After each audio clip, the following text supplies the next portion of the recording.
आज के लेक्चर में हम डिस्कस करने जा रहे हैं लॉ ऑफ इक्विवेलेंस क्या होता है। ये बहुत ही इंपॉर्टेंट कॉन्सेप्ट है। एक बार आप इसे समझ लेंगे तो आपको क्या होता है, बहुत ही आसानी हो जाती है न्यूमेरिकल सॉल्व करने पर। ये लॉ ऑफ इक्विवेलेंस बहुत ही इंपॉर्टेंट कॉन्सेप्ट है, लेकिन ये कॉन्सेप्ट उन्हीं लोगों को आएगा जिन्होंने मेरे पहले के लेक्चर क्या करे हैं, देखे हैं। जैसा कि आप जानते हैं ये लेक्चर नंबर क्या है, 37 है। लेकिन आप डायरेक्ट इस लेक्चर पर अगर आप देख रहे हैं, मेरे पहले के लेक्चर आपने नहीं देखे, तो ये कॉन्सेप्ट आपको नहीं समझ में आएगा। ठीक है, बिल्कुल नहीं समझ में आएगा, क्योंकि उसके लिए आपको पहले के मेरे लेक्चर देखने होंगे। जैसा कि मेरे पहले के लेक्चर में देखिए, एक हमने लेक्चर नंबर 36 है, उसमें हमने क्या पर्टिकुलर केवल लॉ ऑफ इक्विवेलेंस समझाया था। ठीक है, और हमने कहा था अगले लेक्चर में न्यूमेरिकल कराएंगे। आज वही दिन है, आज हमें क्या करना है, देखिए लॉ ऑफ इक्विवेलेंस तो हम समझा चुके हैं, लेकिन उससे रिलेटेड हमने क्या एक न्यूमेरिकल भी लिख दिया है, जिससे कि क्या हो, जैसे ही हम ये कॉन्सेप्ट आपको एक बार और रिपीट करवा देंगे, रिकैप करवा देंगे, तो यहाँ पर हम न्यूमेरिकल आपसे सॉल्व कराएंगे। ठीक है, तो सबसे पहले आपकी इन्फॉर्मेशन के लिए आपको पता होना चाहिए, ये लेक्चर आपको तभी समझ में आएगा जब आपने मेरे पहले के लेक्चर देखे हुए हैं। वरना आप डायरेक्ट इस लेक्चर में आ गए और पहले के लेक्चर नहीं देखा है तो आपको नहीं समझ में आएगा, क्योंकि इसमें बहुत सी ऐसी टर्म है जो हम पहले ही बहुत ही डिटेल में डिस्कस कर चुके हैं। ठीक, आप लोग सभी लोग जानते हैं मेरी 2 लेक्चर सीरीज चल रही हैं।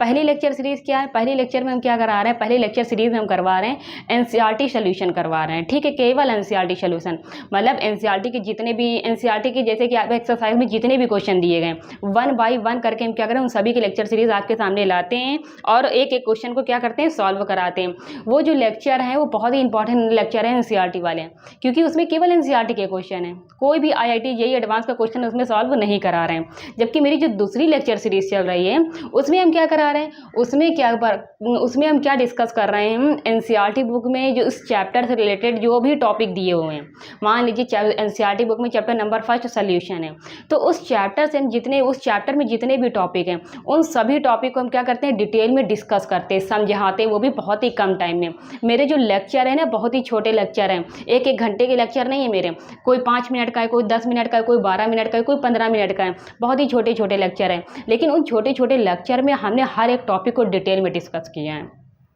जैसे ही हमने एक टॉपिक डिटेल में डिस्कस कर दिया, उस टॉपिक से रिलेटेड हमने न्यूमेरिकल को भी डिस्कस किया है। ऐसा नहीं कि टॉपिक हमने समझा दिया, आपको न्यूमेरिकल नहीं करवाए। न्यूमेरिकल हमने जेईई मेंस और जेईई एडवांस तक के न्यूमेरिकल को करवाएं।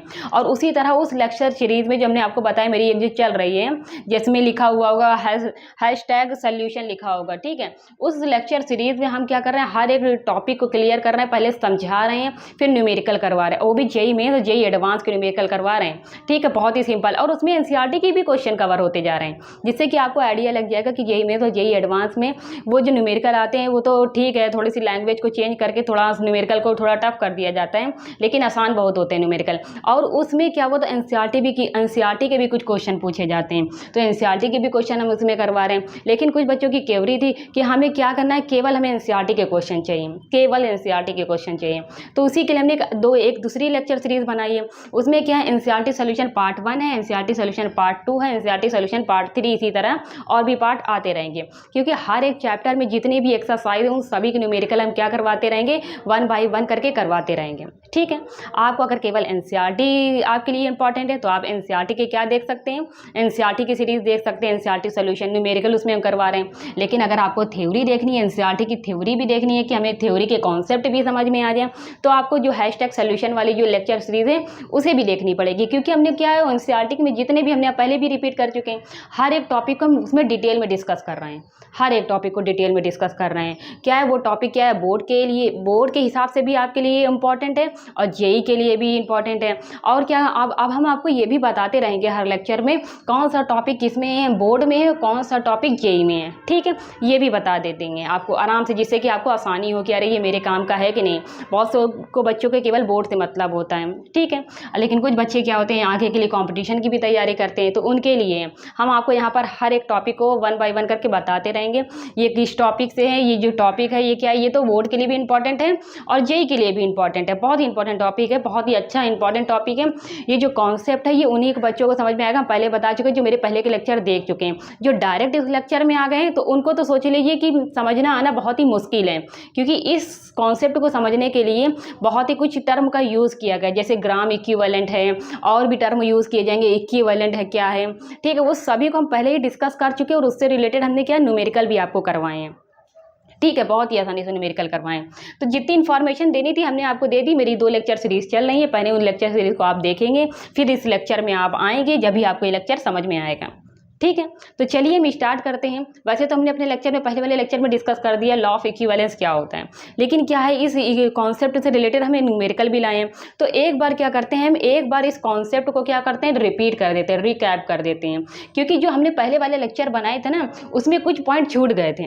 तो हम क्या करते हैं, इसमें वो पॉइंट को भी कवर कर लेंगे, ये पूरा कॉन्सेप्ट भी कवर कर लेंगे, प्लस एक न्यूमेरिकल भी लगवा लेंगे, जिससे कि देखिए आप अच्छी तरह जानते हैं, थ्योरी जितनी ज़्यादा स्ट्रांग होगी, न्यूमेरिकल आपको उतनी ही ज़्यादा आसानी से समझ में आ जाएंगे। ठीक है, और अब न्यूमेरिकल आप जितना ही ज़्यादा लगाएंगे, थ्योरी भी आपकी उतनी ही स्ट्रांग होती जाएगी। इसीलिए दोनों चीज़ आपके लिए बहुत इंपॉर्टेंट है। ठीक है, बहुत इंपॉर्टेंट है। तो चलिए आइए स्टार्ट करते हैं, लॉ ऑफ इक्विवेलेंस क्या होता है। इस कॉन्सेप्ट को हम स्टार्ट करते हैं, समझते हैं ये कॉन्सेप्ट हमें क्या इन्फॉर्मेशन देता है। ठीक है, तो चलिए आइए, सबसे पहले देखिए हमने बोर्ड पर कुछ लिखा हुआ है लैंग्वेज के फॉर्म में, तो हम लैंग्वेज तो आपको बाद में पढ़वाएंगे। ठीक है, तो पहले क्या करते हैं, समझ लेते हैं लॉ ऑफ इक्विवेलेंस क्या होता है। लॉ ऑफ इक्विवेलेंस हमें बताता है, क्या बताता है, ये बताता है किसी भी केमिकल रिएक्शन में रिएक्टेंट के जितने भी ग्राम इक्विवेलेंट आपस में रिएक्ट करते हैं, उतना ही ग्राम इक्विवेलेंट हमारा प्रोडक्ट क्या होता है, प्रोड्यूस होता है। बस यही बताता है सिंपल सी लैंग्वेज। लेकिन इसे क्या है, बहुत से लोग क्या न्यूमेरिकल में इस जो कॉन्सेप्ट दिया गया, ये सिंपल सी स्टेटमेंट हमने आपको बताया है, वो न्यूमेरिकल में नहीं लगा पाते हैं। क्यों? क्योंकि उनको समझने में कुछ ना कुछ कमी रह जाती है। तो चलिए आइए, जो अभी हमने आपको बताया है उससे थोड़ा डिटेल में समझते हैं। तो हमने आपको क्या बताया, मान लीजिए कोई केमिकल रिएक्शन हो रही है। केमिकल रिएक्शन में क्या होते हैं, रिएक्टेंट होते हैं, आपस में रिएक्ट करते हैं, बिल्कुल सही। और फिर क्या बनता है, हमारा प्रोडक्ट प्रोड्यूस होता है।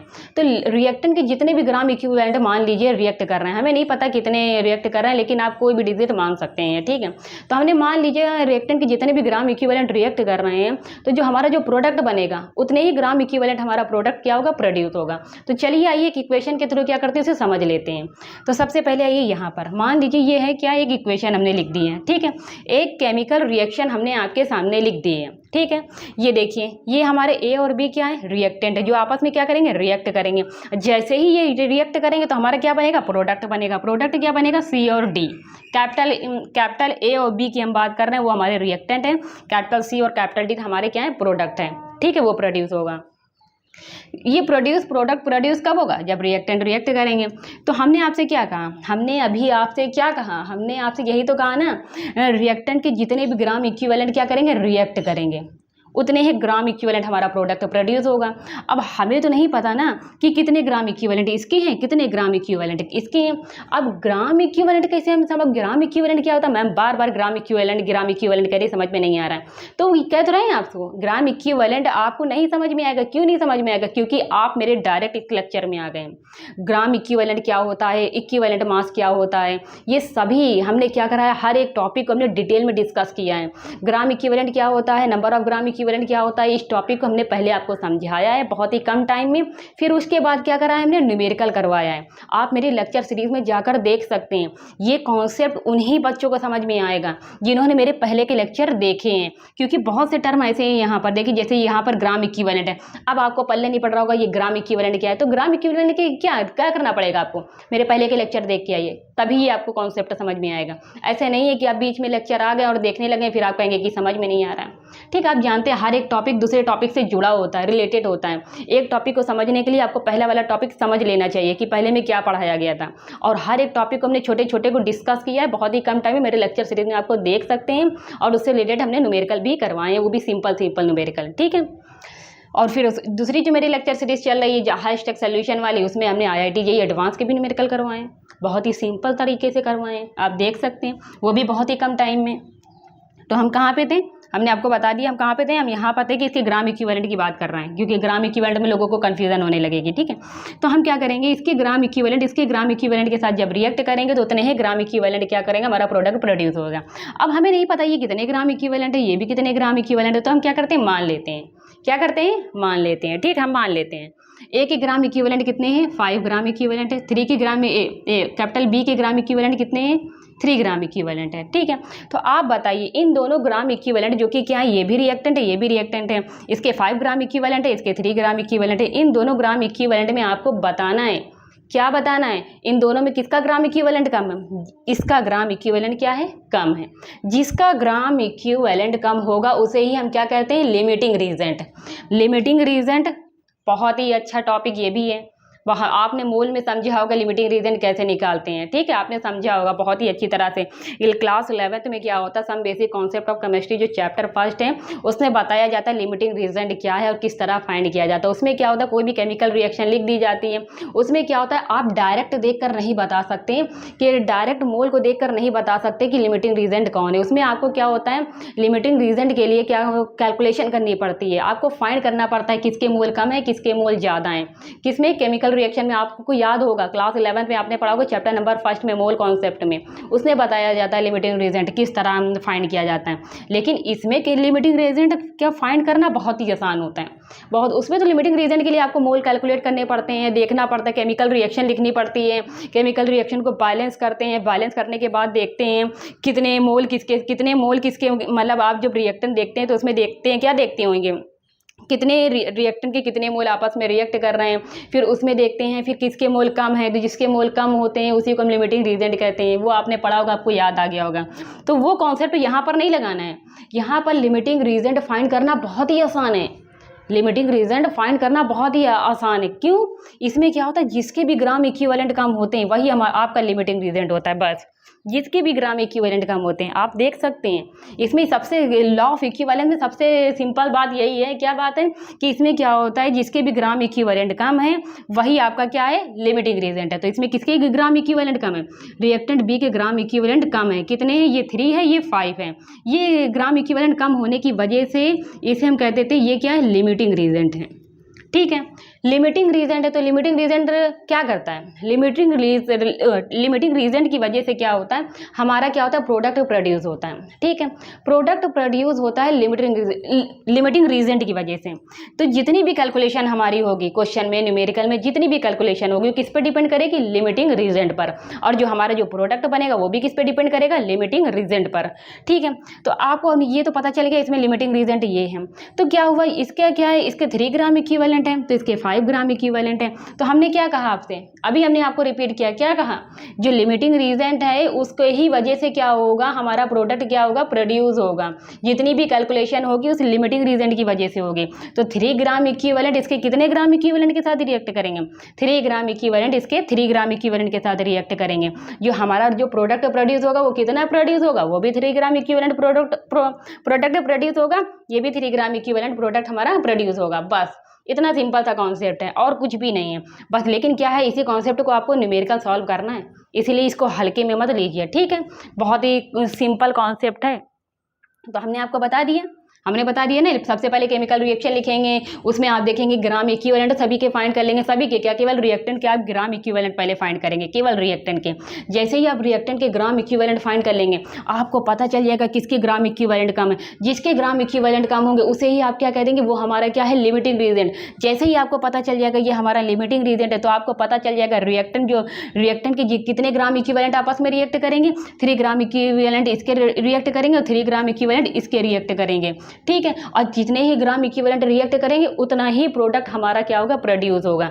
3 ग्राम इक्विवेलेंट रिएक्टेंट रिएक्ट करे थे तो 3 ग्राम इक्विवेलेंट प्रोडक्ट सी और 3 ग्राम इक्विवेलेंट प्रोडक्ट डी हमारा क्या होगा, प्रोड्यूस होगा। दोनों के ग्राम इक्विवेलेंट कैसे होंगे, 3 होंगे, जो कि क्या होंगे, इक्वल होंगे।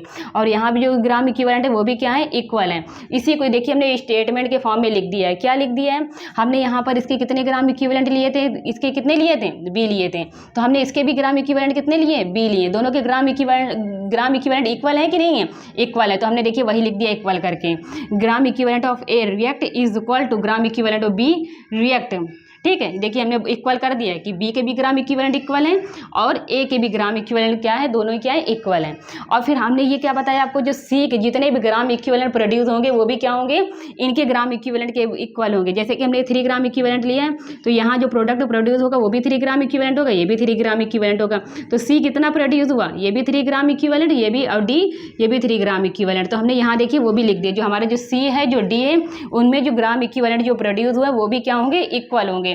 ये देखिए हमने उस सभी को क्या कर दिया है, सभी ग्राम इक्विवेलेंट को हमने क्या कर दिया, इक्वल कर दिया, क्योंकि वो इक्वल हैं, ये भी इक्वल है, ये भी इक्वल है, इसके भी ग्राम इक्विवेलेंट और इसके ग्राम इक्विवेलेंट, इसके ग्राम इक्विवेलेंट, इसके ग्राम इक्विवेलेंट, सभी के ग्राम इक्विवेलेंट क्या है, इक्वल है, जो कि हमने लिख दिया। देखिए कितनी सिंपल लैंग्वेज में लिखा है, ज़्यादा लैंग्वेज को हमने घुमाया नहीं है, हमने बहुत सी आसान से आसान लैंग्वेज आपके सामने बोर्ड पर लिखी है जिसको आपको समझने में बहुत ही आसानी हो। और देखिए अभी हमने जो समझाया उसे भी स्टेटमेंट के फॉर्म में लिख दिया। हमने क्या लिया है, least gram equivalent, least gram equivalent is limiting reagent, all calculation are done according to limiting reagent. ठीक है, लिमिटिंग रीजेंट भी पहचानना इसमें बहुत ही आसान है, और जैसे ही आप लिमिटिंग रीजेंट पहचान लेंगे उसके अकॉर्डिंग हमारी कैलकुलेशन हो जाएगी, बस हमें पता चल जाएगा कितना प्रोडक्ट प्रोड्यूस हुआ है, और कुछ भी नहीं है। बहुत ही सिंपल कॉन्सेप्ट था, इस कॉन्सेप्ट को हमने वापस से रिकैप किया है, जबकि हमने लेक्चर नंबर 36 में इसे डिटेल में डिस्कस कर दिया था, पर कुछ पॉइंट हमारे उसमें छूट गए थे, तो हमने सोचा चलिए आइए एक ऐसा लेक्चर बनाते हैं जिसमें कॉन्सेप्ट को भी रिकैप कर देंगे और न्यूमेरिकल को भी लगा देंगे, जिससे आपको और भी समझ में आ जाएगा। ठीक है, तो चलिए आइए यहाँ पर एक एग्जांपल और ले लेते हैं। ये तो हमने लॉ ऑफ इक्विवेलेंस आपको समझा दिया, आपको समझ में आ गया होगा। ठीक है, ये उन्हीं को समझ में आएगा जिन्होंने मेरे पहले लेक्चर देखे होंगे। ठीक है, तो चलिए आइए अब हम आपसे पूछते हैं क्वेश्चन। तो आप बताइए, जो हमारा जो H2SO4 है, ठीक है, सल्फ्यूरिक एसिड है, जब ये वाटर में जाता है, किस में, वाटर में गया, तो आयंस में डिसोसिएट हो जाता है, यहाँ पर 2H आयन देता है। ठीक है, यहाँ पर सल्फेट आयन बनता है। ठीक है, तो आपने H2SO4 मान कितना लिया है, 1 मोल लिया है, मान लीजिए कितना लिया है, 1 मोल लिया है, तो H आयन कितना मिला आपको, 2 मोल मिला H आयन, और 1 मोल मिला आपको सल्फेट आयन। मिला है कि नहीं मिला, मिला। ठीक है, ये तो आपको समझ के कोई भी केमिकल रिएक्शन होती है, ठीक है, तो उसमें क्या होता है, आप जैसे ही उस केमिकल रिएक्शन को जब बैलेंस कर लेते हैं तो आपको पता चल जाता है जो उसके स्टेचोमेर ये क्या होता है, जो स्मॉल है, small B, small C, small D, वो क्या होता है, ये इसके आगे, जैसे यहाँ पर क्या है, ये 1 है, ये 2 है, यहाँ पर भी क्या है, इसके आगे क्या है, 1 है। ठीक, इसे दिखाने की रिक्वायरमेंट नहीं होती है, इसे भी दिखाने की रिक्वायरमेंट नहीं होती है। तो ये हमारे क्या होते हैं, स्टेचोमेट्री क्या होते हैं, कोफिशिएंट होते हैं। ठीक है, आप जानते होंगे क्लास 11th में आपने इसको पढ़ा होगा, स्टोइचियोमेट्री कोएफिशिएंट क्या होता है। ये भी बहुत ही सिंपल सा कॉन्सेप्ट होता है, क्लास 11th में आपको समझाया जाता होगा। ठीक है, लेकिन अभी यहाँ पर इसकी कोई भी रिक्वायरमेंट नहीं है। तो हमें यहाँ पर पता चल गया कि क्या पता चल गया, H2SO4 का 1 मोल जब क्या होता है, मान लीजिए किसी भी एक्वस मीडियम में जाता है तो 2 मोल H आयन और 1 मोल सल्फेट आयन देता है। मतलब इसके मोल क्या है, इक्वल नहीं है। आप देख सकते हैं किसी भी केमिकल रिएक्शन में क्या होते हैं, मोल इक्वल नहीं होते हैं। तो हम यहाँ पर लिख सकते हैं मोल इक्वल नहीं है, मोल इक्वल नहीं है। ठीक है, ये तो आपको समझ में आ गया। लेकिन हम आपसे पूछ रहे हैं यहाँ पर क्या करें, इसे रफ कर दें। चलिए आइए लेकिन इसे रफ कर देते हैं, या हम आपको बस यहाँ पर ये आपको समझा रहे हैं कि देखिए 1 मोल जैसे गया तो 2 मोल H आयन और 1 मोल सल्फेट आयन। देखिए लेकिन यहाँ पर मोल देखिए, किसी भी केमिकल रिएक्शन में क्या होता है, जब आप रिएक्शन करवाते हैं, रिएक्टेंट रिएक्ट करता है, प्रोडक्ट प्रोड्यूस होता है, तो हमारे क्या होते हैं, मोल इक्वल नहीं होते हैं। ठीक है, ये हमने आपको दिखा दिया। अब इसे क्या करते हैं, रफ करते हैं। अब हम आपसे पूछते हैं, जो अभी हमने आपको समझाया उसी से रिलेटेड पूछते हैं हम आपसे। मान लीजिए आपके पास सल्फेट आयन है, ये फिर से कि मान लीजिए एक्वस मीडियम में गया, तो इसने क्या दिया, वहाँ पर यहाँ पर लिखते हैं 2H आयन दिया और सल्फेट आयन दिया। ठीक है, लेकिन हम मान लेते हैं जो H2SO4 लिया आपने, कितना लिया होगा, 1 ग्राम इक्विवेलेंट लिया होगा। कितना, 1 ग्राम इक्विवेलेंट लिया है। मान लीजिए जो आपने H2SO4 लिया वो कितना लिया है, 1 ग्राम। तो आप लिख सकते हैं इसको, जैसे ही आपने मान लीजिए 1 ग्राम इक्विवेलेंट लिया है, तो आप बताइए जो H आयन है, जो सल्फेट आयन है, वो आपको कितना मिलेगा, वो कितना मिलेगा। आपको इस कॉन्सेप्ट का यूज़ करके हमें बताना है। अभी हमने आपको समझाया है, अभी हमने आपको क्या बताया था, हमने जो H2SO4 है, जो सल्फ्यूरिक एसिड है, हमने इसे 1 ग्राम इक्विवेलेंट लिया है, तो जो हमारा जो प्रोडक्ट प्रोड्यूस होगा वो भी 1 ग्राम इक्विवेलेंट होगा। ये भी क्या होगा, 1 ग्राम इक्विवेलेंट। ठीक है, ये भी क्या होगा, 1 ग्राम इक्विवेलेंट। ये होता है इक्विवेलेंट कॉन्सेप्ट। कितना अच्छा होता है, कितना सिंपल होता है। ये क्या होते हैं, ग्राम इक्विवेलेंट, इक्वल होते हैं। ठीक है, जबकि मोल, अगर मोल से आप कंपेयर करेंगे तो मोल इक्वल नहीं होते, लेकिन ग्राम इक्विवेलेंट किसी भी केमिकल रिएक्शन के क्या होते हैं, इक्वल होते हैं। तो इसके क्या था, 1 ग्राम इक्विवेलेंट आपने H2SO4 लिया है, तो हमारा जो H आयन है, जो सल्फेट आयन है, वो भी 1 ग्राम इक्विवेलेंट प्रोड्यूस होगा, सल्फेट आयन भी 1 ग्राम इक्विवेलेंट प्रोड्यूस होगा। फिर से हम आपसे पूछ रहे हैं, मान लीजिए आपने 2 ग्राम इक्विवेलेंट लिया है सल्फ्यूरिक एसिड, तो मान लीजिए आपने जो H2SO4 लिया वो कितना लिया है, 2 ग्राम इक्विवेलेंट लिया है, तो हमारा जो H आयन है, जो सल्फेट आयन है, वो कितना प्रोड्यूस होगा, वो भी कितना प्रोड्यूस होगा, वो भी 2 gram equivalent H ion produce होगा, और 2 gram equivalent 2 gram equivalent sulphate ion produce होगा।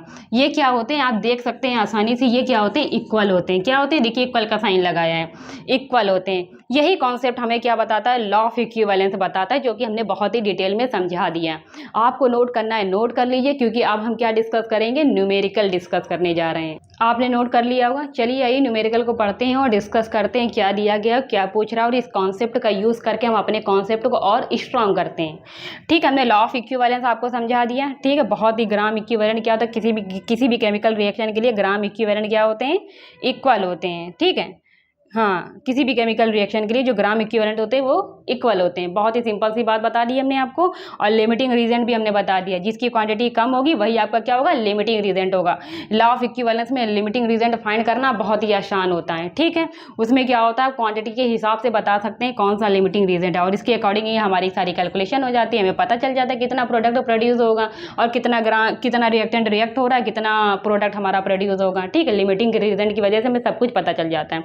आपके लिए लिमिटिंग रीजन बहुत ही इंपॉर्टेंट टर्म है। तो चलिए आइए, पूरा कॉन्सेप्ट हमने क्लियर कर दिया, वापस से हमने आपको रिकैप किया है। ठीक है, तो चलिए आइए इस न्यूमेरिकल पे आते हैं और इस न्यूमेरिकल को क्या करते हैं, समझते हैं। तो सबसे पहले आइए क्वेश्चन को पढ़ते हैं। बहुत ही इंपॉर्टेंट क्वेश्चन है, सिंपल नहीं, बहुत ही आसान। सिंपल तो मतलब है उन्हीं लोगों के लिए सिंपल है जिन्होंने ये कॉन्सेप्ट आसानी से समझ लिया है। ठीक है, और जो डायरेक्ट इस लेक्चर में आ गए तो उनको थोड़ी समझ में आने वाला है। क्यों? क्योंकि उनके बहुत से ऐसे टॉपिक होंगे जो क्लियर ही नहीं होंगे, जबकि हमने बहुत ही कम टाइम में क्लियर करवाया है अपनी लेक्चर सीरीज में। तो चलिए आइए पढ़ते हैं न्यूमेरिकल में क्या दिया गया, क्या पूछ रहे हैं। A weight of silver chloride precipitated, ठीक है, प्रेसिपिटेटेड, तो आप मतलब पीपीटी दी गई है, when a solution containing 5.85 gram of NaCl, ठीक, is added to a solution containing 3.5 gram of silver nitrate is, ये 4 ऑप्शन दिए, आप इसमें से बताना है। ठीक है, आपको कौन सा ऑप्शन ठीक है। अगर आपको लॉ ऑफ इक्विवेलेंस क्लियर हो गया तो आप ये न्यूमेरिकल लगा सकते हैं, लेकिन फिर भी चलिए आइए हम आपको न्यूमेरिकल सॉल्व करा देते हैं, देखते हैं क्या दिया गया है और क्या पूछ रहे हैं।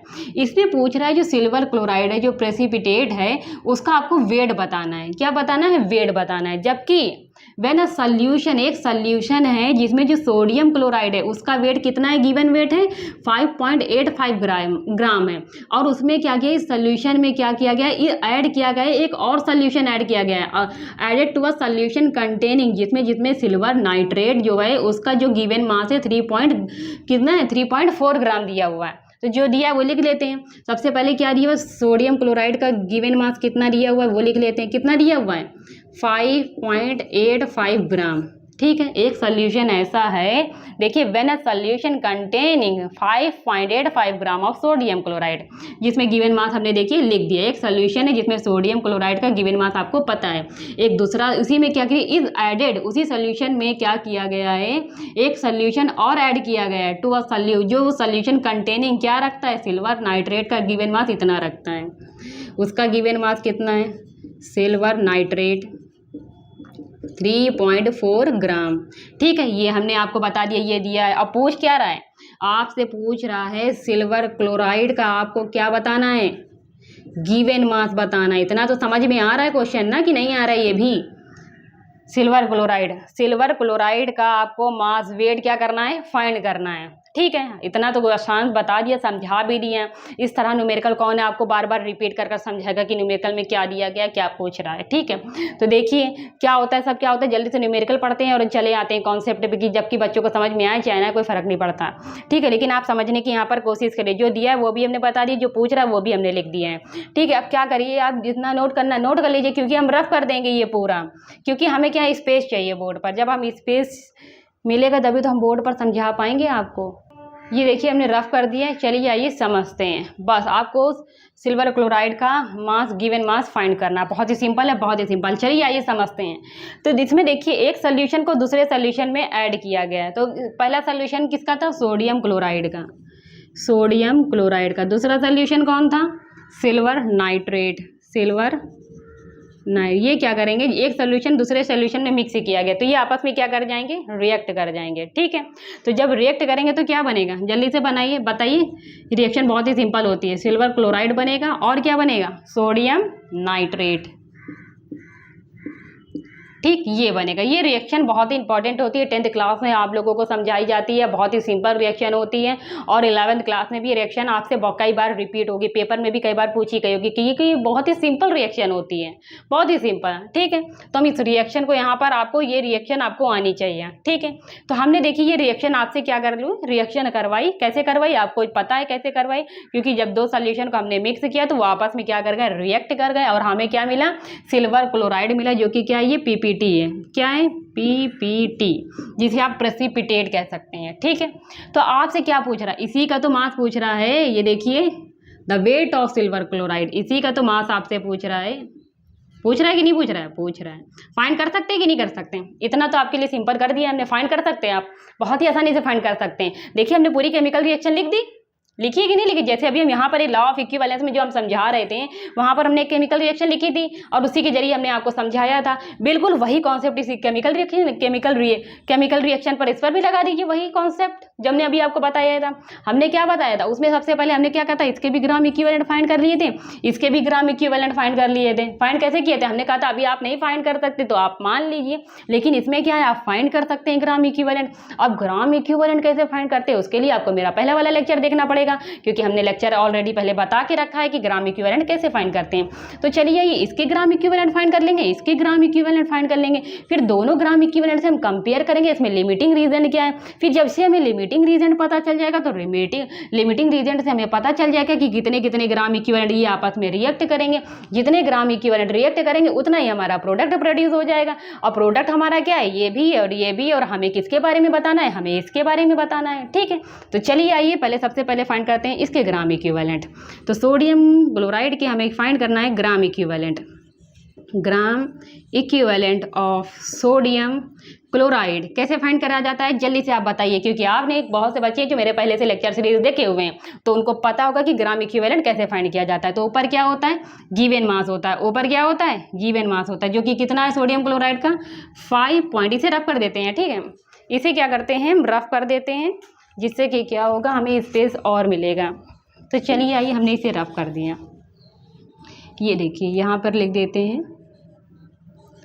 ये हमने लिख दिया, जो कि हमें क्या करना है, इसे ही हमें क्या करना है, फाइंड करना है। ठीक है, तो यहाँ पर गिवन मास लिखते हैं, हमने ये लिख लिया, और नीचे क्या रहता है, इक्विवेलेंट मास किसका, सोडियम क्लोराइड का। आपको क्या फाइंड करना है, इक्विवेलेंट मास फाइंड करना है सोडियम क्लोराइड का, वो तो आपको फाइंड करना पड़ेगा।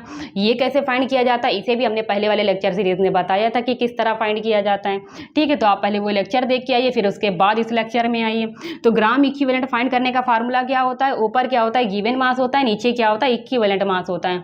और इक्विवेलेंट मास कैसे फाइंड करते हैं, हमने इसका फार्मूला आपको बहुत ही डिटेल में समझाया था।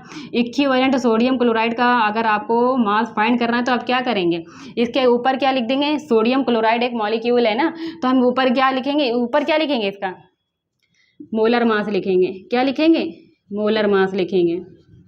और नीचे क्या लिखेंगे, सोडियम क्लोराइड का एन फैक्टर लिखेंगे, एन फैक्टर, जिसे आप वैलेंसी फैक्टर भी कह सकते हैं। ठीक है, तो ये देखिए, ये क्या होता है, सोडियम क्लोराइड का, सोडियम क्लोराइड को अगर आपको क्या फाइंड करना है, इक्विवेलेंट मास फाइंड करना है, तो उसके मोलर मास से और उसके एन फैक्टर से आपको क्या करना पड़ेगा, डिवाइड करना पड़ेगा, तो आपका इक्विवेलेंट मास आ जाएगा सोडियम क्लोराइड का।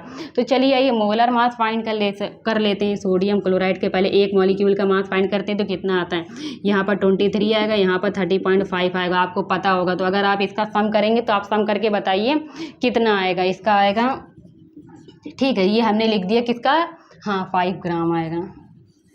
ठीक है, ये हमने लिख दिया। तो ये क्या है, ग्राम, अभी तो क्या हमने एक मॉलिक्यूल लिया, कितने, एक मॉलिक्यूल क्या बताता है, ये क्या यूनिफाइड है, ये हमें बताता आपने एक मॉलिक्यूल का मास फाइंड कर लिया है, लेकिन आपको इसके 1 मोल का मास फाइंड करना है। तो 1 मोल का मास फाइंड करते हैं तो क्या आता है, यूनिट बदल जाती है, क्या आ जाती है, 1 मोल का मास फाइंड करते हैं तो ग्राम पर मोल आ जाती है, जिसे आप क्या करते हैं, मोलर मास कहते हैं सोडियम क्लोराइड का।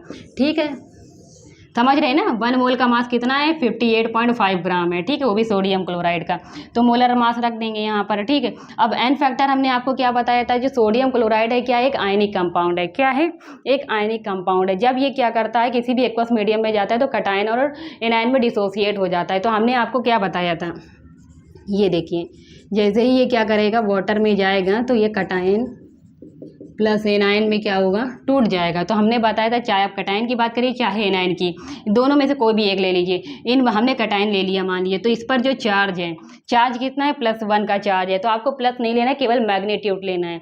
तो इसका एन फैक्टर क्या हो जाएगा, 1 हो जाएगा। क्या होगा, 1 होगा।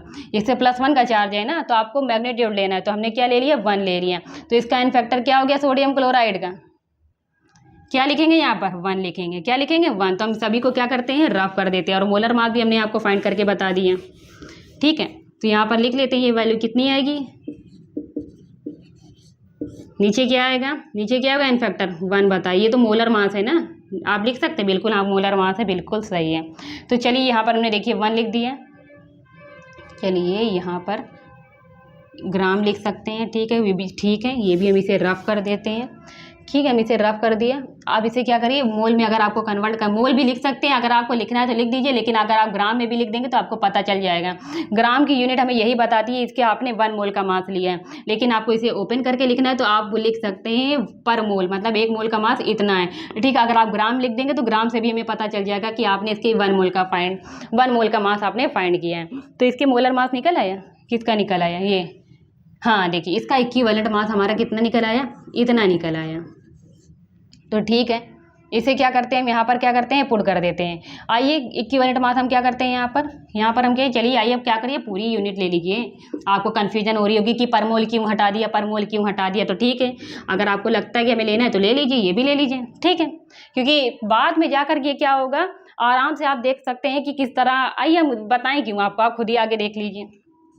तो हमने यहाँ पर क्या हुआ, 5.85, ठीक है। और यहाँ पर हमने क्या लिखा, क्या फाइंड किया, ये 58.5, ये क्या है, ग्राम में, नीचे क्या है, ग्राम पर मोल, ठीक है, ग्राम पर मोल। तो हम यहाँ पर क्या करेंगे, तो चलिए आइए, आप सबसे पहले हम क्या करते हैं, यहाँ पर ये ग्राम से ग्राम कैंसिल कर देते हैं, तो ऊपर चला जाएगा मोल, 5.85। चल रुकिए, ये शायद हमें लग रहा है कहीं पे मिस्टेक हो गई है, इसे ठीक कर लेते हैं पहले हम। ये देखिए कहीं मिस्टेक नहीं, पूरा परफेक्ट है, पूरा आंसर, पूरा मतलब पूरा जो न्यूमेरिकल है हर एक स्टेप बाय स्टेप ठीक है, कहीं पे मिस्टेक नहीं। हमें लगा कि यहाँ पर हमने इसकी वैल्यू गलत ले ली है क्या, जो क्वेश्चन में थी, पर क्वेश्चन में हमने कोई भी वैल्यू गलत नहीं ली है, हमने क्वेश्चन मैच करा है, क्वेश्चन पूरा सेम टू सेम यही है, इसकी वैल्यू में कोई भी चेंज नहीं है, तो वो पूरा ठीक है। तो हमने आपको यहाँ पर क्या डिस्कस कर रहे थे, हम आपसे ये डिस्कस कर रहे थे, यहाँ आप ग्राम भी लिख सकते हैं, पर मोल भी लिख सकते हैं, लेकिन हमें जो ग्राम ये बता देता है, ग्राम के हमें यूनिट क्या बताएगा, इसका मतलब है आपने इसके 1 मोल का ही मास लिया है, क्योंकि जब इसके सोडियम क्लोराइड के 1 मोल का मास फाइंड किया जाता है वो किस में आता है, ग्राम में आता है। तो उसे ही हम कह देते हैं इसके 1 मोल का जो मास है वो इतना है, ठीक है। अब मोल आप लिखें चाहे ना लिखें, इससे कोई फर्क नहीं पड़ता। तो हम यहाँ से मोल को क्या करते हैं, रफ कर देते हैं, क्या करते हैं, रफ कर देते हैं। ये देखिए यहाँ से मैंने मोल को क्या कर दिया, रफ कर दिया, जिससे क्या होता है, देखिए ग्राम क्या होता है, जो कैंसिल हो जाता है, क्या होता है, कैंसिल हो जाता है। तो अब आइए यहाँ पर आइए, इसे क्या करते हैं, डिवाइड कर लेते हैं। तो यहाँ पर हम डेसिमल हटाएंगे तो यहाँ पर 2 0 लगाएंगे, यहाँ से डेसिमल हटाएंगे तो 1 0 लगाएंगे। तो ये कैंसिल हो गया कि नहीं हो गया, ये भी कैंसिल हो गया पूरा, ये भी। अब क्या बचा, 1/10 बचा, इसे आपको क्या करना पड़ेगा, डिवाइड करना पड़ेगा। डिवाइड करने के लिए तो हम क्या करें, ये तो आपको रफ करना पड़ेगा, सबसे पहले इधर का रफ करिए। डिवाइड करेंगे तो क्या आएगा, 0.1 आएगा। कितने ग्राम इक्विवेलेंट आ रहे हैं, आप देख सकते हैं 0 पॉइंट क्या आ रहा है, 1 ग्राम इक्विवेलेंट आ रहा है, किसका, सोडियम क्लोराइड का। तो हम ये सब रफ कर देते हैं, ठीक है, हम ये क्या करते हैं, रफ कर देते हैं। कितने ग्राम इक्विवेलेंट है, 1, तो यहाँ पर लिख सकते हैं 1 ग्राम इक्विवेलेंट है, 1 ग्राम इक्विवेलेंट हमने फाइंड कर लिया सोडियम क्लोराइड का। अब सिल्वर नाइट्रेट का ग्राम इक्विवेलेंट फाइंड कर लेते हैं। वो कैसे फाइंड करेंगे, ग्राम, सही है, ग्राम इक्विवेलेंट ऑफ सिल्वर नाइट्रेट, इसका क्या होता है, ग्राम इक्विवेलेंट निकालने का फार्मूला क्या होता है, हमने क्या समझाया था आपको, ऊपर क्या होता है, गिवन मास कितना दिया हुआ है, 3.4, नीचे क्या होता है, इक्विवेलेंट मास 3.4 ग्राम है, ठीक है। तो आपको पता है कि बाद में जाकर क्या होती है, कैंसिल हो जाती है यूनिट। इसका क्या होता है, आपको इसका भी इक्विवेलेंट मास फाइंड करना पड़ेगा, ठीक है। तो ये कैसे फाइंड करेंगे, अभी हमने इसका फार्मूला आपको बताया, इसका फार्मूला कैसे बताया, सबसे पहले इसके 1 मोलर मास ऊपर लिखेंगे, क्या लिखेंगे, ऊपर क्या होगा, मोलर मास होगा किसका, सिल्वर नाइट्रेट का, और नीचे क्या होगा एन फैक्टर, जिसे आप वैलेंसी फैक्टर भी कह सकते हैं, वो होगा कि नहीं होगा। तो हमें क्या करना है, इसके 1 मोल का मास निकालना है। तो पहले एक मॉलिक्यूल का मास निकाल लेते हैं। क्या होगा, सिल्वर है, ठीक है। इसके एक मॉलिक्यूल का मास क्या होगा, सिल्वर। तो आपको सिल्वर को सबसे पहले क्या होना चाहिए, एक एटम का मास पता होना चाहिए। तो सिल्वर के एक एटम का मास कितना होता है आपको नहीं भी पता होगा तो क्या होता है, क्वेश्चन में क्या होता है, दिया होता है कभी कभी एक एटम का मास दिया होता है सिल्वर का, पर कभी नहीं दिया तो आपको पता होना चाहिए कितना होता है इसके एक एटम का मास। जल्दी से आइए, इसका एक मॉलिक्यूल का मास, इसके एक एटम का मास होता है, ये देखिए 170 लिख दिया। फिर नाइट्रोजन के एक एटम का मास कितना होता है, जल्दी से बताइए। ये नाइट्रोजन का ये होता है। ऑक्सीजन के 3 एटम है, एक एटम का मास कितना होता है, ये होता है, ठीक है, ये होता है ना। तो हमें इसके क्या करना है, सॉरी ये तो हमने जो आपको ये बताया है ना, ये नहीं, इसको नहीं लिखना है, इसलिए क्योंकि हमने ये सिल्वर का आपको नहीं बताना है, हमें केवल हमने तो आपको पूरे जो 170 लिखा था ना, 170 ग्राम, ये तो क्या होता है सिल्वर नाइट्रेट के पूरे एक 1 मोल का मास होता है। तो ये देखिए हमने पूरा रफ कर दिया है, फिर से हमने रफ कर दिया। तो हमें क्या फाइंड करना था, यहाँ पर हमने आपको क्या बताया, ये इसके 1 मोल का आपको मास निकालना है। तो पहले एक मॉलिक्यूल का मास निकालें। सिल्वर का आपको सिल्वर एटम का एक एलिमेंट का आपको मास पता होना चाहिए। क्या पता होना चाहिए, जैसा कि आपको नाइट्रोजन और ऑक्सीजन का पता होता है तो इसको भी आपको पता होना चाहिए। पर अगर आपको मान लीजिए कभी कभी क्या होता है, दिया होता है क्वेश्चन में, पर इस क्वेश्चन में नहीं दिया हुआ है, ठीक है। तो हम यहाँ पर लिख लेते हैं कितना होता है एक एटम का मास, इतना होता है। और जो हमारा ये आप जानते हैं कितना होता है, ये भी आपको पता है ये कितना होता है। जल्दी से आइए इसे हम क्या कर लेते हैं, लिख लेते हैं, ठीक है। तो आप इसे क्या कर दीजिए, सम कर दीजिए। जब आप सम करेंगे, सम करने पर क्या आएगा, इतना आएगा। तो ये क्या है, यूनिफाइड, मतलब एक मॉलिक्यूल का मास है। इसके हमें 1 मोल का मास निकालना है। कितने, 1 मोल का मास निकालना है, मतलब मोलर मास निकालना है इसका, मोलर मास। तो क्या आएगा, यूनिट में चेंज आ जाएगा, नहीं ग्राम पर मोल होता है, पर मोल आपको लिखने की कोई रिक्वायरमेंट नहीं है। वो इसलिए लिखा जाता है कि जैसे कि आपको पता चले। अगर आप पर मोल लिख देंगे इसका मतलब इसके 1 मोल का मास क्या है, 170 ग्राम है, ठीक, वो भी सही है। अगर आप केवल ग्राम लिख देंगे तो इसका मतलब भी हमें पता चलता है कि आपने यूनिट चेंज कर दी, मतलब इसके 1 मोल का मास फाइंड किया है, बात एक ही है, ठीक है। तो चलिए आइए अभी क्या करते हैं, हम इस वैल्यू को इसमें पुट कर देते हैं। मोलर मास कितना है, इतना है, इसका मोलर मास इतना है, वो भी किस में है, ग्राम में है, ठीक है। अब आपको क्या फाइंड करना है, एन फैक्टर। तो हमने क्या बताया था, ये भी एक आयनिक कंपाउंड है जो क्या होता है, किसी भी एक्वस मीडियम में जाने में आयंस में डिसोसिएट हो जाता है। तो सिल्वर पर +1 का चार्ज आएगा, इस पर भी -1 का चार्ज आएगा। तो आप कैटायन की बात करें चाहे फिर एनायन की बात करिए, तो आपको केवल क्या हो, चार्ज का मैग्नीट्यूड लेना है। तो दोनों पर प्लस पॉजिटिव है, यहाँ पर प्लस नेगेटिव है, तो हम क्या करेंगे, ++1 का, यहाँ पर क्या होता है +1 होता है, यहाँ पर -1 होता है, ठीक है। तो आपको क्या करना है, पॉजिटिव की बात करिए चाहे निगेटिव की बात करिए, तो लेकिन हम पॉजिटिव की बात करते हैं। तो इसमें क्या होता है, +1 का चार्ज है, तो आपको केवल मैग्नीट्यूड लेना है। क्या लेना है, केवल मैग्नीट्यूड। तो क्या आएगा, 1 आएगा। तो इक्विवेलेंट मास फाइंड हो गया 170 ग्राम, ठीक है। चलिए आइए इसे हम रफ कर देते हैं और ये सभी वैल्यू को हम क्या करते हैं, पुट कर देते हैं इसमें। तो चलिए आइए, हमें इसका ग्राम इक्विवेलेंट फाइंड हो जाएगा। कितना है, यहाँ पर कितनी वैल्यू रखेंगे, ये ग्राम है, ये आए 170 ग्राम से ग्राम कैंसिल हो गया।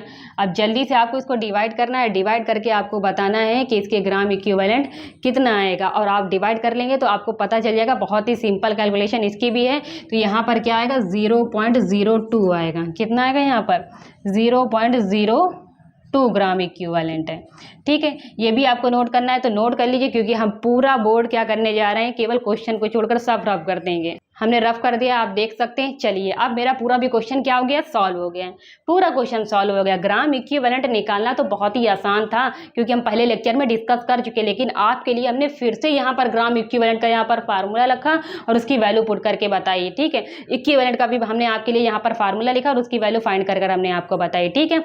ये सब, लेकिन हम पहले इसके ग्राम इक्विवेलेंट और इक्विवेलेंट के सब पहले हम डिस्कस कर चुके हैं, ठीक है, ठीक है। लेकिन फिर भी हमने आपके लिए समझा दिया है, फिर से रिकैप कर दिया है। तो इसके भी ग्राम इक्विवेलेंट फाइंड हो गए, इसके भी ग्राम इक्विवेलेंट फाइंड हो गए। इसमें से कम ग्राम इक्विवेलेंट किसके हैं, ये तो 0.1 है, ये तो 0.02 है, मतलब ये क्या है, इसके रिस्पेक्ट में ये ग्राम इक्विवेलेंट क्या है, कम है। तो ये हमारा क्या है, लिमिटिंग रीजेंट है। तो जो हमारा जो रिएक्टेंट आपस में रिएक्ट करेगा, इसके अकॉर्डिंग रिएक्ट करेगा।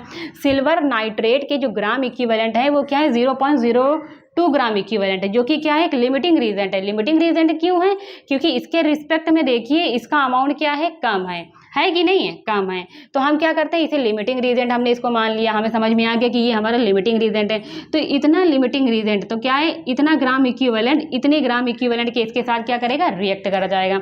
लेकिन हमें पूछ रहा है, इससे पूछ रहा है सिल्वर क्लोराइड का आपको वेट बताना है। लेकिन देखिए हमें तो ये पता चल गया है इसके इतने ग्राम इक्विवेलेंट के साथ ये इतना ग्राम इक्विवेलेंट, मतलब 0.02 ग्राम इक्विवेलेंट है इसके। तो ये क्या करेगा, इतने ही ग्राम इक्विवेलेंट के साथ इसके साथ रिएक्ट कर जाएगा। लेकिन ये जो इतने ही ग्राम इक्विवेलेंट है उतना ही प्रोडक्ट भी तो प्रोड्यूस होगा। यही तो हमने लॉ ऑफ इक्विवेलेंस में आपको समझाया था। तो इतना प्रोडक्ट हमारा यहाँ पर क्या होगा, प्रोड्यूस होगा सिल्वर क्लोराइड का। ठीक है, लेकिन आपको उसका गिवन मास बताना है, ग्राम इक्विवेलेंट नहीं बताना है, गिवन मास बताना है। क्या बताना है, गिवन मास बताना है। तो हमें ये पता चल चुका है जो सिल्वर नाइट्रेट के जितने ग्राम इक्विवेलेंट यहाँ पर हैं, ठीक है, उतने ग्राम इक्विवेलेंट इसके साथ रिएक्ट करेंगे, उतने ही ग्राम इक्विवेलेंट हमारा ये प्रोडक्ट क्या होगा, प्रोड्यूस होगा। और ये भी प्रोडक्ट हमारा प्रोड्यूस होगा। पर इसकी रिक्वायरमेंट नहीं है क्योंकि क्वेश्चन में इसका नहीं पूछा है, क्वेश्चन में इसका पूछा है। ठीक है, तो हम इसकी बात कर रहे हैं। तो इतने ग्राम इक्विवेलेंट, जब इतने ग्राम इक्विवेलेंट के साथ रिएक्ट करेंगे तो इतने ही ग्राम इक्विवेलेंट हमारा ये प्रोडक्ट यहाँ पर प्रोड्यूस हो जाएगा। तो चलिए आइए लिख लेते हैं, ग्राम equivalent of silver nitrate equal कर सकते हैं कि नहीं, कर सकते हैं। यहाँ भी लिख सकते हैं ग्राम इक्विवेलेंट ऑफ सिल्वर क्लोराइड, ठीक है, जो कि हमारा क्या पीपीटी है। ठीक है, तो हमने ये हमने आपको ये कहीं लाइन हमने आपको पहले भी समझा चुके हैं और अभी भी समझा दिया है। ऐसे नहीं हमने ये लाइन लिख दी है, बहुत ही सिंपल लाइन है ये। ठीक है, तो अब यहाँ पर आपको किसका, सिल्वर क्लोराइड, जो कि क्या है हमारी बीबीटी, इसका आपको मास फाइंड करना है। ये हमने ग्राम इक्विवेलेंट कितना फाइंड किया है, इतना फाइंड किया है, 0.02। ठीक है, और हमें इसका क्या फाइंड करना है, गिवन मास को फाइंड करना है। ये तो ग्राम इक्विवेलेंट दिया हुआ है ना, तो गिवन ग्राम इक्विवेलेंट का अगर हमें इसका गिवन मास फाइंड करना है तो गिवन मास कैसे फाइंड करेंगे। तो हमें ग्राम इक्विवेलेंट का फार्मूला हमने आपको क्या बताया था अपने लेक्चर सीरीज में, ग्राम इक्विवेलेंट का फार्मूला हमने अपने लेक्चर सीरीज में डिटेल में डिस्कस किया था। ऊपर क्या होता है, गिवन मास होता है, किसका होगा, सिल्वर क्लोराइड का होगा। नीचे क्या होगा, इक्विवेलेंट मास होगा, किसका होगा, सिल्वर क्लोराइड का। ठीक है, तो हम यहाँ पर ये जो पूरा लिखा हुआ है ग्राम इक्विवेलेंट ऑफ सिल्वर क्लोराइड, इसे ओपन करके लिख सकते हैं, लिख सकते हैं। यहाँ पर लिख दीजिए सिल्वर क्लोराइड का गिवन मास है। ठीक है, ये वेट है और यहाँ पर इक्विवेलेंट मास फाइंड करना है। ये देखिए हो गया सिंपल। अब ये तो आप इक्विवेलेंट मास तो फाइंड करना हम अभी भी आपको कैलकुलेट करवा चुके हैं। अभी हमने इसमें इक्विवेलेंट मास फाइंड करके बताया था। बिल्कुल इसी तरह इसमें भी इक्विवेलेंट मास फाइंड करना है। जब इक्विवेलेंट मास आप फाइंड कर लेंगे तो इसमें क्या होगा, उसका मल्टीप्लाई हो जाएगा, सिल्वर क्लोराइड का हमारा क्या आ जाएगा, गिवन मास आ जाएगा। अब इतनी सी कैलकुलेशन आप भी करके देखिए, आपका आंसर देखिए कौन से ऑप्शन से मैच हो रहा है। आपने कैलकुलेट कर लिया होगा। चलिए आइए अपना आंसर आप मैच कर लीजिए। ठीक है, हम यहाँ पर आपको फाइंड करके बताते हैं इसका इक्विवेलेंट मास किस तरह फाइंड किया जाता है। ठीक है, जो कि हम पहले भी बता चुके हैं, बार बार रिपीट कर रहे हैं हम आपसे। बार बार क्यों रिपीट कर रहे हैं, जिससे कि आप लेक्चर सीरीज में जाकर देखें, जिससे कि आपको ये कॉन्सेप्ट और सही से समझ में आए। ठीक है, जब लेक्चर सीरीज में देखेंगे ना तो हमने पर्टिकुलर हर एक कॉन्सेप्ट, हर एक टॉपिक पे न्यूमेरिकल करवाया है आपके लिए। ठीक है, तो चलिए आइए इक्विवेलेंट मास फाइंड करने के लिए ऊपर क्या होता है, ऊपर तो इसका सबसे पहले लिखेंगे मोलर मास, नीचे क्या लिखेंगे, एन फैक्टर लिखेंगे इसका। ठीक है, तो मोलर मास कितना आएगा, मोलर मास हमें फिर से फाइंड करना पड़ेगा। एक मॉलिक्यूल का मास फाइंड करेंगे, फिर इसके 1 मोल का मास फाइंड करेंगे, जो कि हमारा 1 मोल का मास फाइंड करेंगे तो वो हमारा मोलर मास आ जाएगा। तो यहाँ पर एक एटम का मास कितना होता है, 108 होता है। यहाँ पर क्या होता है, क्लोरीन के एक एटम का मास इतना होता है। तो हमने इसे आप क्या करेंगे, इसे सम करिए। सम करने पर आप देखेंगे कितना आएगा, 143.5 आएगा। एक मॉलिक्यूल का मास है, लेकिन आपको इसके 1 मोल का मास फाइंड करना है। तो यूनिट क्या हो जाती है, चेंज हो जाती है। पर मोल भी लिख सकते हैं, इसका पर मोल अगर आप लिख देंगे तो इसके मतलब ये हमें क्या बता रहा है, इसके 1 मोल का मास कितना है, इतना है। सिल्वर क्लोराइड के 1 मोल का मास इतना है। ठीक है, जो कि हमने यहाँ लिख दिया है। आप पर मोल लिखें चाहे ना लिखें, कोई फर्क नहीं पड़ता। ठीक है, तो यहाँ पर मोलर मास कितना है, इतना है, वो भी लिख लीजिए। अब आया इसका एन फैक्टर। तो हमने एन फैक्टर क्या बताया था, एन फैक्टर। ठीक है, एन ये क्या है, एक आयनिक कंपाउंड है। किसी भी एक्वस मीडियम में जब ये जाएगा, क्या है, सिल्वर क्लोराइड, यहाँ पर हम लिख देते हैं। ठीक है, सिल्वर क्लोराइड जब एक्वस मीडियम में ये जाएगा, किसी भी हमने एक्वस मीडियम यहाँ पर वाटर मान लिया है, तो कटायन और एनायन में डिसोसिएट हो जाएगा। इस पर +1 का चार्ज आएगा, इस पर -1 का चार्ज आएगा। ठीक है, तो इसमें क्या होता है, आप कटायन की बात करें या फिर एनायन की बात करें, इस पर आपको क्या लेना है, इस पर प्लस पॉजिटिव चार्ज है, इस पर प्लस नेगेटिव का चार्ज है। आपको केवल मैग्नीट्यूड लेना है। तो इसका आपको एन फैक्टर क्या आएगा, इसका एन फैक्टर आएगा 1 आएगा। क्या आएगा, 1 आएगा, क्योंकि देखिए ये जो कटायन है उस पर +1 का पॉजिटिव है। आपको केवल मैग्नीट्यूड लेना है, तो मैग्नीट्यूड क्या आएगा, 1 आएगा। तो इसका एन फैक्टर क्या हुआ, 1 हुआ। ये जितने भी एन फैक्टर हम आपको फाइंड करना बता रहे हैं ना, इस पर भी लेक्चर सीरीज मेरी बन चुकी है।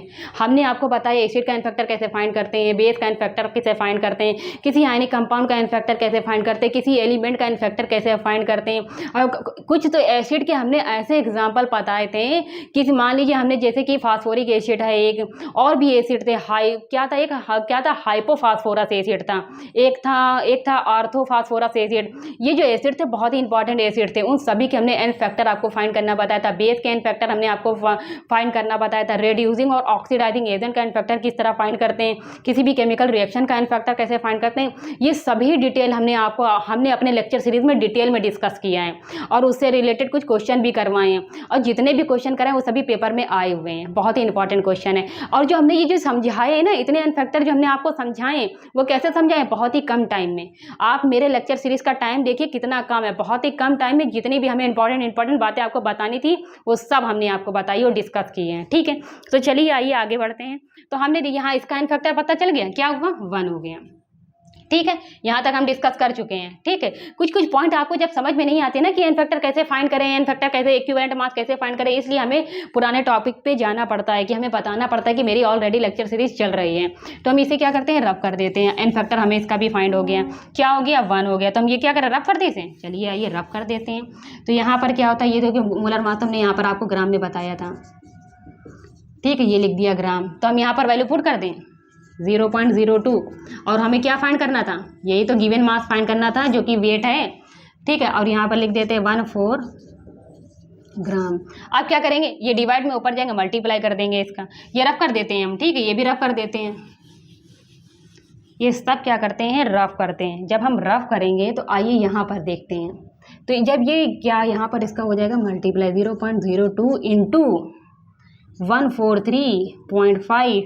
ठीक है, और ये किस में है, ग्राम में है।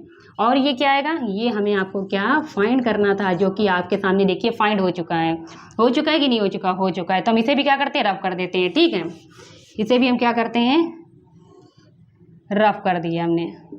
ठीक है, तो आप देखिए जब आप इसका यहाँ पर हम लिख रहे हैं, यहाँ पर लिख रहे हैं हम इसको, ये देखिए इसका आपको क्या करना है, मल्टीप्लाई करेंगे। जैसे ही मल्टीप्लाई करेंगे तो आपका क्या है, इन तीनों ऑप्शन में एक ऑप्शन क्या हो जाएगा, मैच हो जाएगा। तो हम इसका आपको सही आंसर आपको बता देते हैं। जब आप मल्टीप्लाई करेंगे तो इसका आंसर क्या आएगा, 2.87 क्या आएगा, ग्राम आएगा, क्योंकि देखिए यहाँ पर ग्राम लगा हुआ है। ठीक है, तो ये देखिए ये हो गया हमारा सिल्वर क्लोराइड का गिवन मास, जो कि हमने फाइंड कर लिया। हमारा आंसर मैच कर रहा है इससे। ठीक है, अब आपको नोट करना है, नोट कर लीजिए, क्योंकि न्यूमेरिकल बहुत ही सिंपल था, लेकिन हमने इतना टाइम आपको इसलिए भले ही धीरे धीरे समझाया है। एक न्यूमेरिकल समझ में आ गया ना, तो समझ लाइए आपने बहुत सारे न्यूमेरिकल कर लिए, और इससे रिलेटेड बहुत ही ज़्यादा न्यूमेरिकल पूछे गए हैं, बहुत ही इंपॉर्टेंट न्यूमेरिकल हैं, वो सभी हम बोर्ड पर करवाएंगे। ये वाला मेरा लेक्चर बड़ा हुआ क्यों, क्योंकि हमें इस न्यूमेरिकल को आपको डिटेल में समझाना था। हमने आपके सामने जो न्यूमेरिकल रखा बहुत ही टफ न्यूमेरिकल था, क्योंकि बच्चे से होता नहीं है। लॉ ऑफ इक्विवेलेंस समझ तो लेते हैं पर अप्लाई नहीं कर पाते, पर हमने स्टेप बाय स्टेप हर एक स्टेप को यहाँ पर आपको समझाया है, कोई भी पॉइंट को स्किप नहीं किया है। हर एक छोटे फार्मूले जो कि हम आपको फार्मूला बता चुके थे उसे फिर से रिपीट किया है।